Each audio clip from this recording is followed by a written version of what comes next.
Halo Kema Fapet Unpad, balik lagi di Medfocast episode 3. Medfocast merupakan program kerja Departemen Media dan Informasi BEM Kema Fapet Unpad 2025. Nah, kali ini Medfocast hadir dengan tema cerita di balik peternakan dan edisi ngulik dunia kambing dan domba bareng Kang Ardian. Sebelumnya perkenalkan, nama aku Alia yang akan memandu podcast kali ini dan aku nggak sendiri, ada Kang. Halo, di sini aku Kevin. Aku mahasiswa peternakan angkatan 2022. Di sini aku sebagai moderator kedua. Oke, jadi di episode kali ini kita bakal ngobrol nih sama Kang Ardian selaku pemilik usaha peternakan kambing dan domba. Oke, langsung aja kita sapa Kang Ardiannya. Halo Kang Ardian, apa kabar? Halo Ce, halo Kang. Halo. Oke, boleh kenalin dirinya Kang Ardian? Oke, baik. Izin memperkenalkan diri. Sebelumnya, perkenalkan, nama saya Muhammad Ardian Ramadan. Saya dari angkatan 22, Fakultas Peternakan. Yang alhamdulillah saat saya kuliah, saya masih bisa merintis usaha di bidang peternakan, yaitu terutama di bidang peternakan domba dan kambing. Oke, tadi udah perkenalan singkat dari Kang Ardian. Langsung aja kali ya Kang masuk ke pertanyaannya. Boleh, Ce. Jadi pertanyaan pertama sih sebenarnya basic aja, kayak kan di dunia ternak nih masih banyak kan komoditasnya kayak ayam, sapi dan lain sebagainya. Nah, kenapa Kang Ardian milih terjun ke dunia kambing dan domba gitu? Oke, mungkin gini sih, Ce. Saya kasih apa ya namanya? Awal mulanya kenapa saya terjun di domba dulu ya, usaha domba. Boleh. Mungkin gini, usaha domba ini saya berjalan nggak sendiri. Saya di sini bukan memanfaatkan, tapi memberikan sarana untuk investor-investor, yaitu keluarga saya juga. Oh. Nah, saat saya tanyakan ingin ternaknya di komoditas apa, mereka semua sebagai investor mempercayai ke saya sebagai ya udah kita coba ternak domba aja. Karena apa? Bukan mungkin ya, karena salah satu investor saya seneng banget sama yang namanya domba Garut awalnya. Dan pas saat tahun pertama itu emang full, alhamdulillah kandang diisi sama domba Garut. Kayak gitu sih, Ce. Berarti untuk populasi awalnya ada berapa tuh Kang? Yang domba Garut itu? Untuk awal di kisaran 5 ekor. 5. Cukup apa ya, kayak skalanya masih skala rumahan gitu ya. Berarti itu dipeliharanya tuh di rumah? Maksudnya kayak dekat rumah atau gimana peternakannya tuh? Gini, karena investor saya punya lahan ya, saya memanfaatkan lahan itu untuk diperdayakan. Daripada nganggur, kita perdayakan saja membuat kandang. Oke. Nah, kandangnya sendiri itu nggak jauh dari rumah juga. Lanjut nih, pertanyaan kedua. Boleh. Sebelumnya aku mau nanya dulu deh ke siapa? Panggilannya dong, biar lebih enak. Siapa namanya? Ardian aja. Gak mau Tabul. Tabul, Kang Tabul aja Boleh. ya. Aku mau nanya Kang Tabul, kira-kira Kang Tabul ini udah menggeluti usaha peternak domba ini udah berapa lama? Mungkin dari pertama kali ya Kang ya. Iya. Saya ngasih tahu juga bahwasanya peternakan domba ini saya dirikan di semester 3. Berarti semester tahun 2023. Iya. Awal tahun 2020. Iya enggak sih? Akhir nggak sih semester 3? 3 ya? Iya, 3 akhir. Pertengahan akhir ya. ke akhir. Iya. Nah, saya tuh mendirikan kandang domba itu berarti di bulan Agustus. Di kisaran bulan Juni sampai ke Agustus. Jadi ya berarti dari 2023 hingga tahun 2025. Baru 2 tahun lah, Kang. 2 tahun ya? Iya. Kalau boleh tahu udah ada nama peternakannya gitu? Belum? Ada. Oh, udah ada namanya. Apa tuh kalau boleh tahu? Untuk keluarga sendiri sih untuk keluarga sendiri mereka tuh menyebutnya Hersu. Hersu. Ya, Hersu Farm. Tapi kalau misalkan keluaran, kita nge-brandingnya nama kandang kita itu adalah Cikaung Farm. Cikaun Farm. Cikaun Farm. Nah, jadi kan Kang Tabul udah menjalani bisnis peternakan domba ini kan kurang lebih 3 tahun ya? 3 tahun. 2 tahun mau ke 3 tahun sih, 2 Kang. tahun mau ke 3 tahun ya. Kira-kira aku mau nanya nih, ada nggak sih momen-momen berkesan ketika Kang Tabul ini, apalagi sekarang kan masih jadi mahasiswa ya? Ya. momen-momen apa nih yang Kang Tabu rasakan ketika beternak domba? Wah, mungkin kalau hal-hal yang berkesan banyak sih. Iya. Boleh Dari mulai saya masih di sini, lagi di Jatinangor, ya. mendapatkan kabar yang pertama itu domba lahiran itu udah sangat berkesan sih, momen berkesan. Oh iya. Itu utama karena apa? Kita lagi nggak ada di sana, kita hanya tahu kabar domba kita bertambah nih, Kang. Dari Oke. pemeliharaan kita sendiri. Oh, berarti Kang Tabul tuh domisili mana? Kalau saya dari Kuningan. Oh, berarti si peternakan itu ada di Kuningan. Ya. Oh, berarti kalau yang bantu-bantu di sana siapa? Yang kayak buat pakan, pemeliharaan dan lain sebagainya. Oke, kalau itu sama saya sih dipercayakan kepada orang tua ya. Oh. Saya minta bantuan juga ke orang tua. Terus di sana juga saya ada saudara sepupu. Saya minta bantuan untuk membantu pemeliharaan juga. Seperti itu. Berarti sekarang total populasinya udah berapa nih, Kang? Untuk Udah banyak nih. populasi di tahun sekarang 2025 alhamdulillah udah bertambah banyak. Iya, berapa? Sebut atau angkanya sebut. Kayak nggak mau diucapin Iya. gitu. Spill dong Kak. Spill, Udah berapa? Takut dikira sombong ya kayaknya. Kurang lebih gimana kurang lebih? Kurang lebih mah baru di angka 80-an. 80, Keren lumayan. banget. 80 awalnya 5. Ya. Sekarang jadi 80 dalam waktu 2 tahun. Keren banget Kang Ardian, sumpah. GG. Kalau boleh tahu itu isinya domba-domba apa aja? Nah, benar. Untuk jenis-jenis yang ada di kandang sendiri, mungkin yang paling utama ya, saya nyebutin dari yang paling utama sampai ke yang ya bisa dibilang lokalannya lah ya. Yang base-nya mah di saya ada Dorper, Oke. Merino, Dombos, Texel, Garut, Pariangan, sama lokalan kambing Jawa. Kalau bisa dibilang mah kambing Jawa ini namanya itu jenisnya Jawa Randu. Oh iya. Ada jenis domba Jawa Randu yang hampir sama kayak Etawa. Oh, kambing ya? Kambing. Oh iya. Berarti peruntukannya ini untuk apa nih, Kang? Maksudnya pemeliharaannya gitu. Pemeliharaannya sendiri sih tujuan utamanya ya, Cek. Iya. Kang, awalnya itu untuk kurban. Oke. Tapi kurban. digunakan untuk kurbannya tuh skala keluarga aja. Jadi keluarga beli domba dari orang lain, saya yang melihara, digemukkan di saya, Jual lagi. fattening, pas nanti hari raya kurban, domba yang ada di saya mereka pada ambil lagi. Oh. Awalnya dari situ.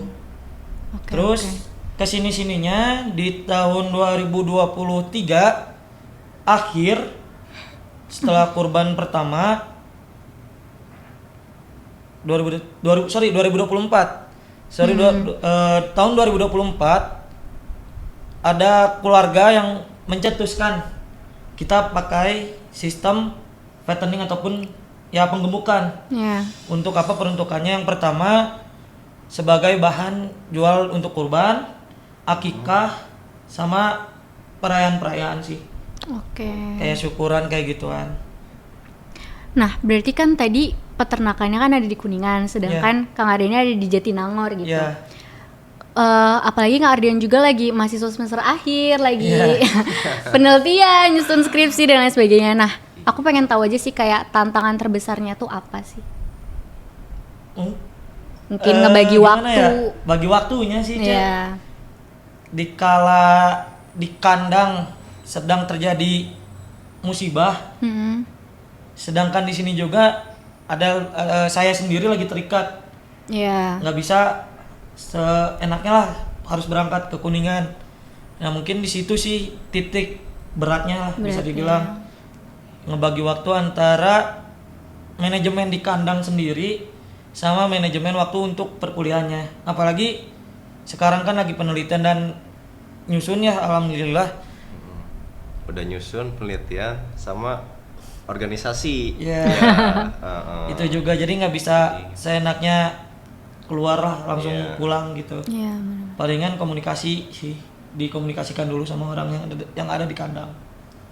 Ini Kang, Kang Tabul tuh kan udah menjalani usahanya kurang lebih itu kan 2 tahun ya. Ya, Kira-kira untuk peternakan Kang Tabul saat ini nih udah pakai teknologi yang modern kah gitu, kayak pemberian makan yang otomatis, terus ada pengecekan monitoring melalui CCTV yang kayak gitu. Kira-kira udah ini belum, udah terlaksana belum di kandangnya Akang? Atau Oke. masih tradisional nih? Kita masih tradisional bener. Bisa dibilang sih di kandang saya yang sedang digunakan sistem masih semi modern. Oke. Semi modern tuh. Beberapa kandang, beberapa kandang koloni udah bisa dibilang bukan nggak manual banget lah. Ada yang udah pakai alat juga. Terus saya juga kayak monitoring gituan, pakai CCTV juga. Oke. Palingan baru di situ sih. Dan belum semuanya full otomatis. Ada sih keinginan menggunakan full otomatis. Oke, berarti kan tadi kayak pemeliharaannya masih semi gitu ya, Iya. maksudnya kayak belum full modern ataupun Iya. nggak full tradisional juga. Nah, gimana caranya si Akang ini menjaga si kualitas dari daging ternak tersebut? Karena kan tadi peruntukannya fattening ya, buat Iya. dijual dan lain sebagainya gitu. Yang paling utama adalah pakan sih, Cek. Oke. Pakan yang diberikan, kita juga harus tahu dari komposisi nutrisi yang diberikan, apa yang dikandung dari tanaman tersebut, Betul. terus pengelolaannya ataupun penambahan bahan baku pakannya. Mm-mm. Kalau di saya sendiri, ini saya menjabarkan ya, bahwasanya di kandang saya menggunakan sistem pemberian pakan silase dan penambahan konsentrat dan ampas tahu. Hmm. Jadi itu juga kita nggak seenaknya memberikan dengan jumlah yang banyak, tapi kita ngitung lagi peruntukannya untuk berapa ekor, bobot berapa, dan apa yang ingin kita cari. Iya. Berarti untuk pemberian pakan itu sehari berapa kali? Untuk sehari sendiri itu diberi pakan tuh sehari 2 kali sih, 2 kali Oh, 2 pemberian kali. pakan, Pagi dan sore berarti? pagi dan sore. Mau nanya dong, itu silasenya kamu buat sendiri apa gimana? Untuk silase sendiri nggak sepenuhnya bikin ya, Oke. palingan kita bikin sebagian, selebihnya kita ada supplier yang ngisi ke saya. Oh ada. Ada. Itu silasenya pakai silase apa kira-kira? Untuk silasenya sendiri kita pakai silase jagung. Oh silase. Untuk ya. yang beli, kalau misalkan kita bikin sendiri, kita ada pakcong, odot sama jagung penambahan. Jadi 3 rumput itu dijadikan satu dan difermentasi. Oh, oke. Kang Tabul pernah ngalamin gagal nggak ketika menjalani usaha ternak ini? Pasti Boleh pernah sih, Kang. di-spill, Kang. Di-spill boleh nggak? Aduh. Boleh sih, Boleh. tapi sebagai pembelajaran kali ya. Iya, mungkin boleh. Sebagai pelajaran Iya. teman-teman di sini yang nonton kali ya. Iya. Kalau mau buat usaha ternak, boleh tuh di-spill. Terus juga gimana sih cara solusinya? Betul. Oke. Saat tahun 2023 akhir, 2024 Awal-awal nih awal berarti. berarti 2024 awal itu kandang saya sempat ada tingkat kematiannya tinggi, Oke. mortalitasnya tinggi untuk di anakan. Karena apa? Saya keliru sih itu. Saya beberapa kali main ke peternak-peternak, bahwasanya di sana tuh memberikan pakan untuk anak domba yang baru lahir, bukan yang baru lahir, yang baru belajar makan, itu menggunakan konsentrat yang seharusnya tidak boleh. Oh boleh ya. Iya. Nah, jadi saya nyoba di kandang saya pemberian konsentrat itu sendiri dengan tidak ada perlakuannya. Maksudnya perlakuannya di sini setelah pemberian konsentrat harusnya kan dikasih hijauan lagi ya, Cek. Betul. Kang. Iya. Nah, saya tuh enggak, konsentrat itu saya campur sama hijauan. Oh. Setelah itu dikasih, saya nggak ngasih lagi tuh, nggak ngasih yang namanya tanaman hijauan. Berarti konsentrat aja. Iya, konsentrat campur ampas hijau. tahu sih. Oh. Cuman tetap ternyata setelah saya tanya konsultasi dengan dosen, beliau sempat bingung sih. Kenapa saya memberikan itu untuk Aneh anak gitu domba? ya. Oh, secara teori pun aneh. Iya. Nggak boleh ya. Oh, oke. Nah, Terus gimana? ternyata konsentrat itu sendiri memberikan efek yang sangat perih lah untuk anak domba. Betul. Karena efeknya sendiri kan nanti ke lambung si anak domba ini akan jadi keras. Nah, itu salahnya saya juga. Begitu ada anak domba yang mati dan indukan yang abortus dan yang mati juga, saya nggak ngebedah, nggak dineokropsi. Iya. Sama saya langsung dikubur-kubur aja. Mikirnya mati kenapa, Kang? Nah, saya mikirnya tuh mati karena ada sakit. Sakitnya maksudnya bukan dari dalam, Ya, tapi penyakit dari luar. lingkungan gitu Iya, ya. saya pikir dari udara. Nah, ternyata setelah konsultasi ada kesalahannya ada di saya juga karena manajemen pakannya. Kita rombak sistem pakannya. Pemberian pakannya benar-benar kita hitung, kita jaga. Kita memberikan pakan yang benar-benar sesuai dengan teori yang kita dapetin. Jika tidak memberikan efek yang tinggi untuk si dombanya, kita coba trial and error. Jadi kita coba-coba gimana caranya kita ngedapetin ADG yang baik. Betul. Berarti sekarang udah aman nih pertumbuhannya. Alhamdulillah aman. Berarti bakalan yang sekarang tuh apakah masih dikasih konsentrat dengan hijauan? Apakah udah nggak sama sekali tuh? Nah, untuk manajemen yang sekarang saya tuh membagi dua. Pemberian pakan sendiri. Untuk fatteningnya, jantanan, saya masih memberikan konsentrat dengan campuran silase. Setelah itu diberi lagi hijauan sebagai pendinginnya Betul. di lambungnya kan. Nah, terus untuk betina bunting tua dan betina menyusui sekaligus anakan yang lagi belajar makan itu full hijauan saja. Saya nggak memberikan yang namanya silase. Konsentrat. Iya. Paling kalau next questionnya kayak kan berarti Kang Ardian udah menjalani usaha ini 2 tahun nih. Iya. Kayak gimana caranya bertahan dan terus berkembang nih ke depannya untuk menjalani usaha itu? Kalau saya sendiri untuk bertahan sendiri ya, Cah ya. Untuk bertahan sendiri karena saya diberi support oleh keluarga. Karena ya bisa dibilang lah bahwasanya peternakan kalau kita nggak bangun usaha harus ikut kerja sama orang lain. Betul. Benar. Orang tua saya tuh punya harapan gimana caranya saya sendiri terutama yang emang terjun di bidang peternakan harus memiliki usaha. Nah, jika terjadi kegagalan, orang tua saya yang paling utama untuk memberikan support. Oke. Kayak nyari tahu juga, membantu nyari memberikan solusi, terus membantu membenahi lagi di kandang harusnya kayak gimananya. Ya orang tua lah terutama dan keluarga. Berarti support tuh penting Iya, banget support. ya. Support keluarga ya. Itu sangat penting. Terus untuk berkembangnya harus sering-sering main sih ke peternak-peternak yang emang mereka udah bisa dibilang udah gede. Oke. Ataupun peternak-peternak yang ilmunya tuh udah lebih lama dari kita. Oke. Saya tuh lebih seringnya tuh main ke bandar.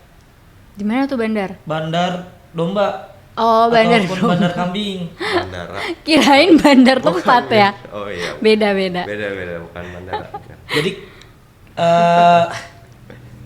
saya tuh lebih sering belajar ke bandar. Bandar-bandar. Kenapa? Di situ ilmu perputaran domba sama uangnya benar-benar terasa. Cuman plus minus. Kenapa tuh plus minusnya? Minusnya kalau misalkan kita sering main ke bandar, antara kalau kita hasrat ataupun keinginan untuk punya banyaknya nggak bisa ketahan, hasrat keinginannya, kita pasti beli terus domba di situ. Oke. Minusnya sekalinya kita pengen ngeluarin, pasti langsung dijatuhin harganya.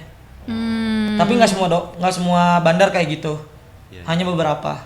Tapi banyak juga bandar yang benar-benar yaudah kamu butuh apa, datang ke saya belajar, coba kamu praktikan, kembali lagi beritahu saya apa hasil yang kamu dapatkan. Oh. Itu banyak juga yang kayak gitu bandarnya. Jadi benar-benar bandar-bandar itu tuh sebagai guru kita di lapangan. Jadi sebenarnya tips buat berkembang tuh selalu belajar biar improve terus Iya, gitu. itu dia, Cek. Capaian populasi berapa nih target? Sekarang 80. Mungkin 800. 800.000. Berapa nih? Targetan di 2026 Idul Adha.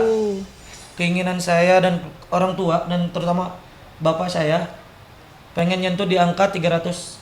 300 tahun depan nih. Ya, 300. Amin. 300 ekor. Kita doakan guys, dari 80 menjadi 300 ya. Amin. Berarti dalam waktu kurang dari setahun. Ya, Kurang dari setahun. Oke Kang, last question nih. Motivasi teman-teman buat memulai usaha khususnya beternak. Boleh tuh di-spill motivasinya apa nih? Tadi kan juga udah dengar kan teman-teman di sini kayak tantangan, terus solusinya. Mungkin perlu dikasih pendorong dikit kali ya. Betul. Dari Kang Tabul sendiri kira-kira motivasi apa sih yang bisa diberikan nih kepada mahasiswa-mahasiswa atau penonton-penonton di sini yang ingin membangun usaha beternak? sebelum masuk ke motivasi saya ngasih ada beberapa kata yang pengen saya sebutin. Boleh kata-kata hari ini. Kata-kata hari ini. Menurut orang lain sebagai peternak itu tempat yang bau. Oke. Ya. Bagi kita sebagai peternak, bau itu adalah ladang uang yang kita ciptakan. Oh, deh. Kang Tabul. Peternakan nggak cuman menghasilkan produk dari si ternaknya aja, dari daging, kulit dan lain-lainnya. Tapi kita juga bisa memanfaatkan seluruh sektor yang ada di peternakannya sendiri. Betul, seperti limbah gitu Limbahnya juga itu bisa jadi duit bagi kita. Untuk motivasi, jangan pernah takut gagal. Jika gagal, kita bangkit, kita evaluasi, kita benahi, kita praktikan, kita eksekusi. Apapun yang terjadi dengan peternakan kita, gimana caranya kita harus tetap bangkit. Nggak semua orang bisa merasakan pedihnya di peternakan. Mungkin gitu sih, Cak. Mungkin tadi udah sekalian jadi closing statement juga ya Kang? Atau Boleh. ada tambahan closing statementnya? Cukup sih. Cukup sekian guys, motivasi dan juga closing statement, dan juga semoga podcast kali ini bisa bermanfaat bagi kalian semua. Amin. Ya, kita tutup. Oke. Saya Kevin. Saya Alia. Saya Ardian.